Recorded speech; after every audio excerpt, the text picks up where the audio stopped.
40, ganun eh. Para sa, ano, kumbaga yung let's say, sabihin na natin, 15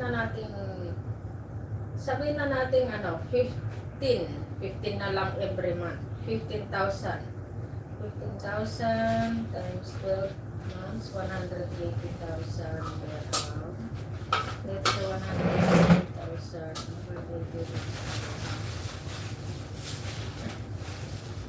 USD. Ang magiging mo a year is $49,000.